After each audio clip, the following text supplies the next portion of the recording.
를 맞이합니다. 하루하루 우리의 삶에 예수 부활의 기쁨과 감격이 가득히 넘쳐나시기를 주의 이름으로 축원합니다. 서로 함께 인사하겠습니다. 잘 오셨습니다. 은혜 시간 되십시오. 한 주간 평안하셨습니까? 축복을 기원하며 함께 인사하겠습니다.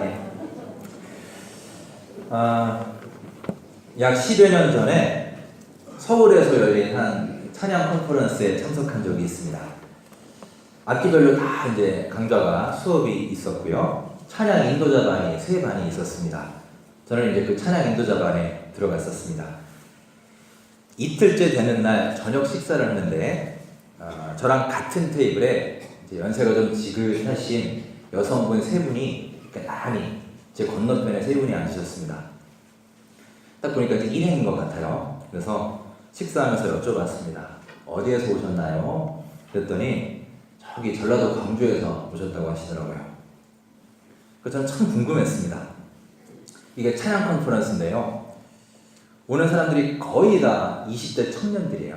젊은 청년 찬양 리더들이 많이 오는 곳인데 저도 당시에 굉장히 나이가 많은 편이었습니다. 근데 이 어르신들은 도대체 어느 반에 들어오셨을까? 무엇을 배우기 위해 이 멀리까지 오셨을까? 참 궁금했습니다. 그래서 이제 여쭤봤어요. 혹시 어느 수업을 들으시나요? 보통 찬양 인도자는 좀 나이가 있어도 많이 들으시니까 찬양 인도자반이신가요? 이렇게 여쭈었더니 그 중에 맨 왼편에 계신 한 분이 저를 이렇게 보고 싹 웃으세요. 그러더니 옆에서 뭘 만작 하시더니 가방에서 뭘 탁 꺼내서 저를 보여주셨습니다. 그게 뭐냐면 여기 드럼이죠. 그 드럼 스틱이에요. 채.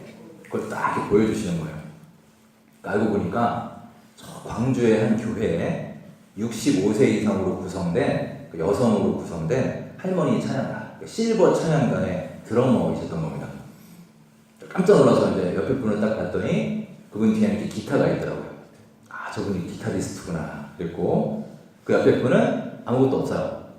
노래하시는 분 중에 싱어, 보컬 이렇게 4인조 실버 찬양단 중에 3분이 여기까지 오신 겁니다. 그 연세에도 그렇게 기쁘게 찬양하시고 또 배우러 광주에서 서울까지 오신 거예요. 저도 너무나 반갑고 또 그분들의 모습에 이렇게 감동을 받아서 그분들과 한참 얘기를 나눴습니다. 그분들이 식사 후에 이런 고백을 하셨습니다. 교회를 다니신 지 그렇게 오래되지 않으셨다고 합니다. 그런데 이 찬양 사역을 시작하면서 새로운 하나님을 경험을 했고 그 이전과는 완전히 다른 삶을 살고 있다라고 말씀하셨어요. 그래서 지금 당신은 찬양할 때가 제일 기쁘답니다. 가장 행복하고 그때는 모든 걱정을 다 잊을 수 있는 때입니다. 라고 간증을 해주셨습니다. 그분들의 그 말씀하실 때 표정에서 그게 그대로 느껴지더라고요. 정말 행복하시구나. 정말 기뻐하시는구나. 그래, 우리 찬양하는 사람의 표정이 저래야지. 이렇게 기쁘게 찬양해야지. 그게 그대로 전달되는 그런 하루였습니다. 그 어르신들께는 찬양을 통해 하나님을 만나는 그때가 바로 삶의 수많은 것들이 뒤바뀌는 변화하는 인생의 분기점이 되었던 것입니다.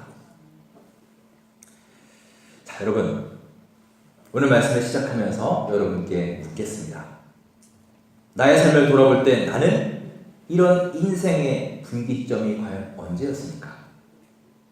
그 이전의 삶과 그 이후의 삶이 완전히 바뀌고 과거에 내가 새로운 나로 변화된 내 인생의 전환점, 터닝 포인트는 과연 언제입니까? 혹시 아직 그 삶의 전환점을 경험하지 못하셨습니까? 지금도 찾고 계십니까? 아니면 지금이 바로 그때가 아니십니까? 오늘 함께한 여호수아 본문은 이스라엘 백성들이 바로 이 삶의 분기점, 터닝 포인트를 경험한 그때를 보여주고 있습니다. 본문의 내용을 요약하면 이렇습니다. 이스라엘 백성들이 이제 드디어 요단강을 건너게 되었습니다. 자, 그런데 그때 정말 기적적인 사건이 일어나죠. 하나님의 언약궤 앞에서 요단강이 갈라졌습니다. 본문에 의하면 cut off라고 해서 끊어졌다라고 표현을 하는데요. 여하간 요단강이 갈라졌든 끊어졌든 그들은 마른 땅을 밟고서 드디어 요단강을 건너게 되었습니다. 그 역사적인 기적의 현장 앞에 지금 그들이 서 있는 겁니다.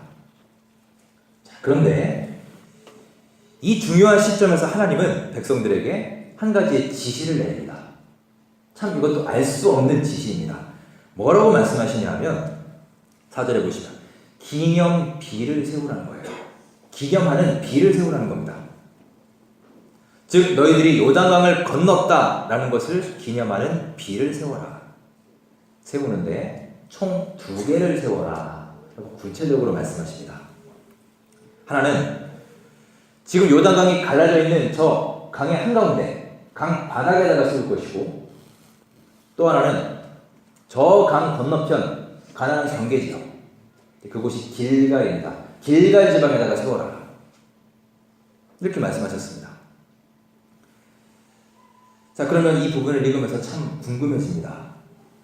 도대체 이 기념비를 세우는 게 뭐가 이렇게 중요하길래, 이게 무슨 의미가 있길래 이 역사적인 순간에 드디어 강을 건너 가나안 땅에 입성하는 이 순간에 돌멩이를 가져다가 기념비를 먼저 세워라 이렇게 말씀하시는 것일까요? 참 궁금했습니다. 여러분, 기념이라는 게 무엇입니까? 무엇인가를 기념한다는 것은요, 우리의 생각 이상으로 꽤 중요한 의미를 가질 수 있습니다. 우리나라에도 여러 기념하는 절기들이 있죠. 3.1절, 광복절 같은 국경일뿐만이 아니라 현충일, 한글날 이런 국가적인 기념일들이 다 있습니다. 개인적으로는 생일이 있죠. 출생을 축하하고 기념하는 겁니다. 부부 사이에는 결혼 기념일이 있고, 학교는 개교 기념일이 있고, 직장이나 교회는 창립 기념일이 있습니다. 교회에서도 성찬식이라고 하는 것이 나를 기념하라, 기념의 의식이죠. 사람들은 기념하는 것을 참 좋아합니다. 그리고 의미가 있다고 생각을 합니다.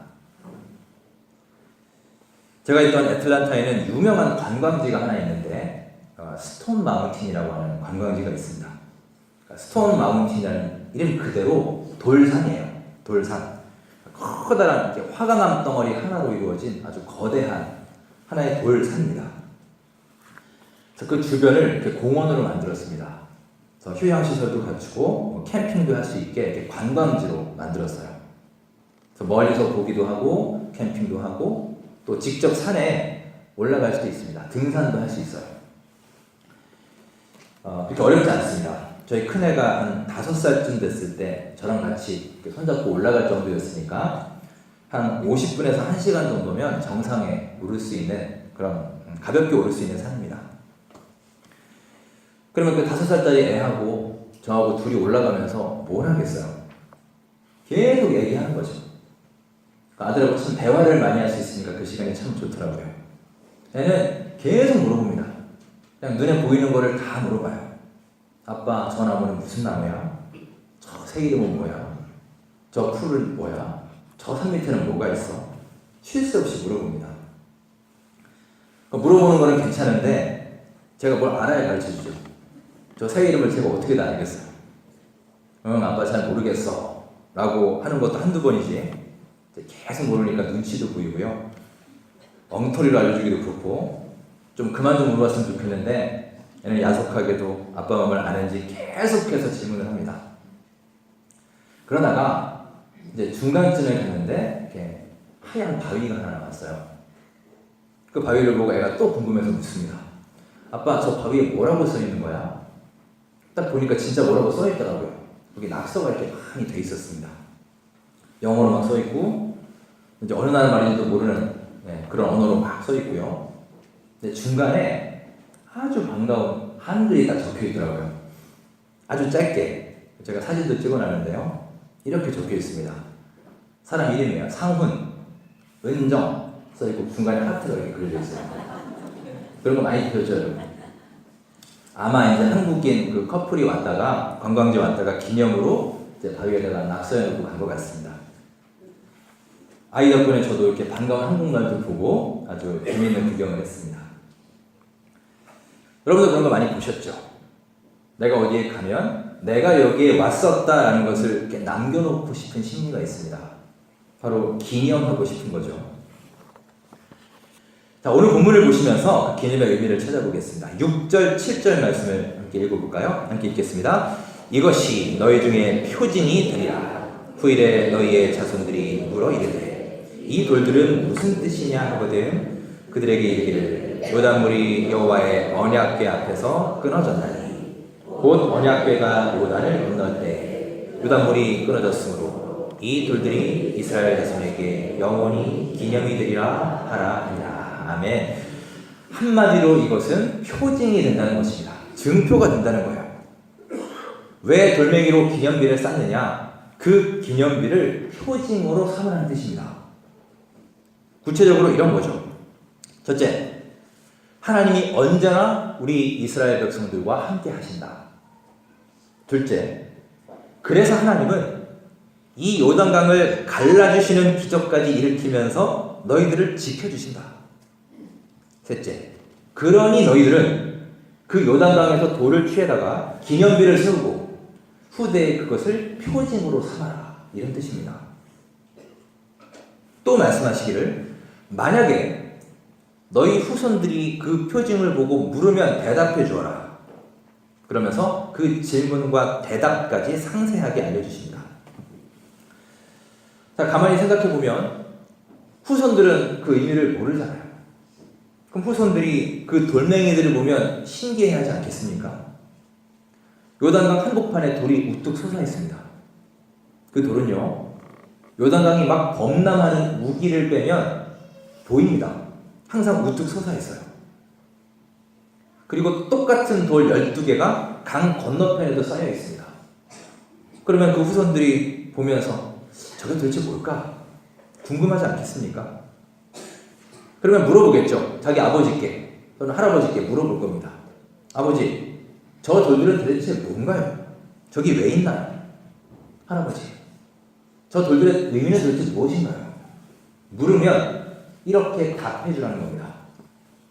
먼저 저 강 속에 있는 물을 가리키면서 돌을 가리키면서 저 요단강을 하나님이 갈라주셔서 그래서 우리가 하나님의 은혜로 이 강을 건널 수 있었다.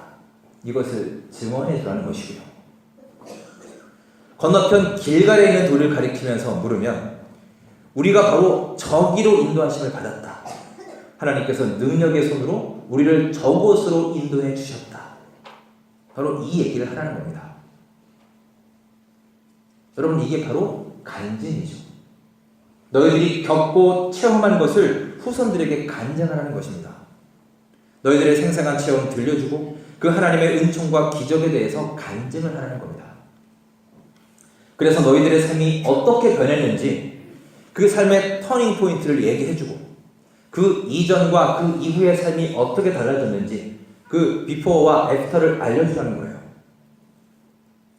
여러분, 이것이 바로 하나님이 이스라엘 백성들에게 기념비를 세우라고 말씀하신 주된 목적입니다. 탈무드에 보면 유명한 말씀이 있습니다. 아시는 분 많을 겁니다.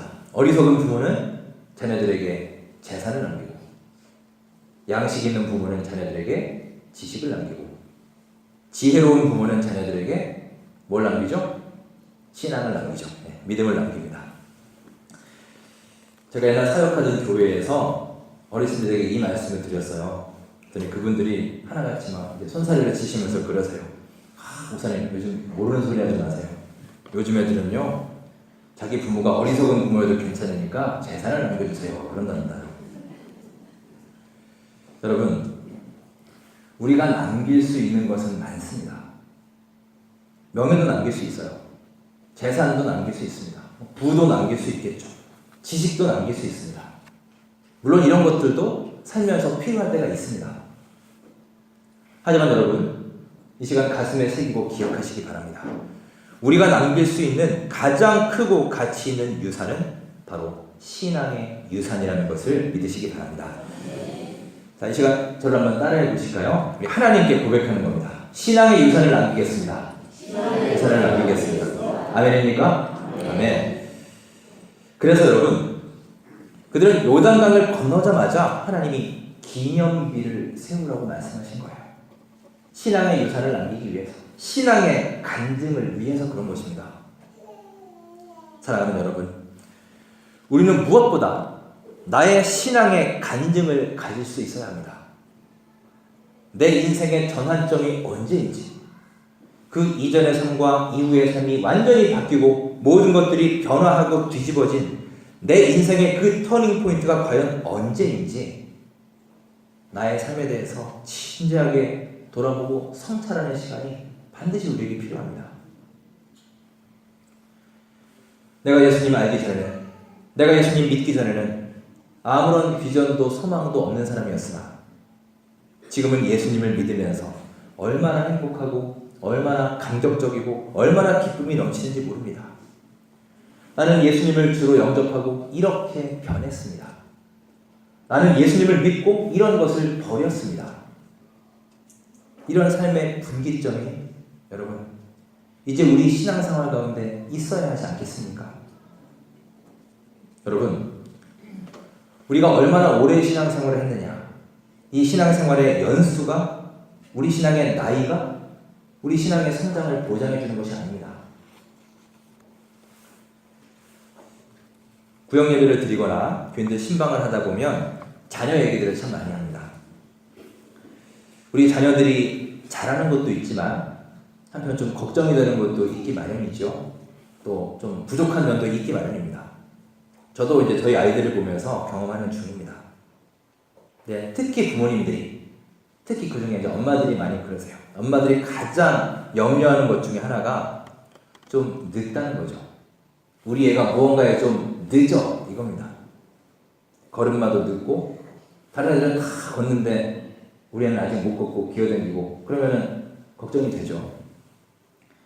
주변에서는 안심시켜줍니다. 야, 평생 걸어다닐 건데 뭐 그렇게 빨리 걸으려고 그래. 안심을 시켜주지만 엄마의 마음은 그렇지 않죠. 한글을 늦게 깨치거나 말이 좀 늦거나 그러면 또 걱정이 됩니다. 성장이 좀 늦어서 체격이 작아도 또 걱정이 됩니다. 솔직히 부모로서 염려가 되고 안타깝습니다. 그게 부모의 심정이에요. 때가 되었는데 그 수준에 맞추어서 뭔가 성장하지 못하면 얘가 혹시 나중에 뭔가 부족하지 않을까? 뭔가 모자라지는 않을까? 근심 걱정이 되는 겁니다. 그게 부모의 마음입니다. 여러분, 우리의 아버지 대신 우리의 하나님의 마음도 그렇지 않겠습니까? 하나님도 여러분 한 분 한 분 또 저를 바라보시면서 쟤는 벌써 때가 됐는데 저 정도 오래 교회 다니고 저 정도 봉사하고 저 정도 여유 있게 살면 이제 이만큼은 성장해야 될 것인데 이제는 좀 변화해야 될 텐데, 여러분 이 시간 우리를 바라보시는 하나님의 그 눈과 간절한 마음을 한번 생각해 보시기 바랍니다. 아직도 변화하지 못하고 아직도 성장치 못하는 나를 보면서 아직도 인생의 터닝 포인트를 경험하지 못하는 우리를 바라보시며 정말 부모님처럼 그 간절하고 애타는 마음을 가지실 하나님, 그 아버지 하나님을 생각하시면서 올 한 해 우리의 신앙 성장을 위해서 우리 하나님 앞에 결단하시고 기도하시고 시도하시는 우리 모두의 삶이 될 수 있기를 간절히 바랍니다. 여러분, 그동안의 우리의 삶을 한번 쭉 돌아보십시오. 그러면 하나님께서 나에게 주신 여러 가지 체험들이 있으실 것입니다. 또 우리가 하나님께 받은 은총, 은혜들이 엄청나게 많을 것입니다. 한번 그것들을 시간을 가지고 정리해 보시기 바랍니다. 내가 그동안 받은 복을 계수해 보는 거예요. 복을 세워보는 것입니다. 아마도 우리가 잊어버리고 무심코 사는 은혜가 엄청나게 많을 것입니다. 나의 삶 속에서 받은 은혜를 기억하시며 감사의 제목을 잘 정리해서 하루하루 감사의 삶, 간증의 삶을 담대하게 살아가시는 여러분 모두의 삶이 되시기를 간절히 바랍니다. 이스라엘 백성들은 요단강을 건넜습니다. 요단강을 건넜는데 그들이 어떻게 건넜습니까? 오직 하나님의 은혜로 건넌 것입니다. 이게 그들의 간증입니다. 출애굽 때는 홍해도 건넜습니다. 홍해를 어떻게 건넜습니까? 마찬가지로 오직 하나님의 은혜로 건넌 것입니다. 자기들이 뭐 한 게 없습니다. 하나님이 물을 갈라주시는 그 기적을 일으키셔서 그것을 통해 출애굽할 수 있었어요. 이것이 그들의 살아있는 간증이요, 그들의 터닝 포인트가 되었습니다. 여러분, 이렇듯 우리는 홍해를 건너고 요단강을 건너는 내 인생에 확실한 분기점이 있어야 됩니다. 그래서 예수님을 만나기 전과 만난 후의 나의 삶, 내 인생의 BC와 AD가 뚜렷하게 있어야 하는 거예요. 오늘은 특별히 세례식이 있습니다. 어제 문답을 하면서 장로님께서도 말씀하셨지만 세례는 제2의 생일입니다. 내가 다시 태어나는 날이에요. 내가 이전에 살던 과거의 모습으로부터 이제 새롭게 결단하고 고백하며 새 삶을 살겠습니다. 우리 하나님 앞에 고백하고 이 여러 회중들 앞에서 서약하는 거룩한 예식입니다. 우리 모두 마찬가지입니다. 그동안은 나의 뜻대로 살았지만 주님을 모르고 살았건만 이제는 예수님을 나의 구주로 영접하고 주님의 자녀가 되었습니다. 세상의 강을 건너서 이제 하나님 편으로 나는 건너왔습니다. 이 감격의 고백이 여러분들의 하루하루의 삶에 가득히 넘쳐날 수 있기를 간절히 바랍니다. 여러분, 지금 우리의 마음속에 믿음 생활에 감격이 있습니까? 신앙생활하면서 기쁘세요? 구원받은 감동이 있습니까? 잊어버리고 살고 있지 않나요? 이렇게 소중한 동역자들, 함께 예배하고 섬길 수 있는 이 귀한 믿음의 동역자들을 주신 것에 감사하는 마음이 있으십니까? 사랑하는 여러분, 이제 하루하루 신앙생활의 감격과 기쁨을 나누어 줄 수 있는 간증의 사람들이 될 수 있기를 주의 이름으로 축원합니다. 오늘 말씀을 마무리하겠습니다. 여러분, 내 신앙의 전환점은 어디입니까? 나의 신앙생활에서 진심으로 우리 예수님을 내 주로 영접하고 하나님을 만났고 그동안 내가 주인 삼았던 세상의 욕심이 아니라 이제는 주님을 내 삶의 주인으로 모시고 새로운 삶을 살겠습니다. 결단하고 열린 마음으로 고백하는 여러분 한 분 한 분의 삶이 되시기를 간절히 바랍니다. 예수님을 나의 구주로 모시기 전과 모신 후 나의 신앙의 BC와 AD를 확실하게 체험하시고 날마다 우리의 삶을 통해 예수 그리스도의 기쁨과 감격을 전파하시는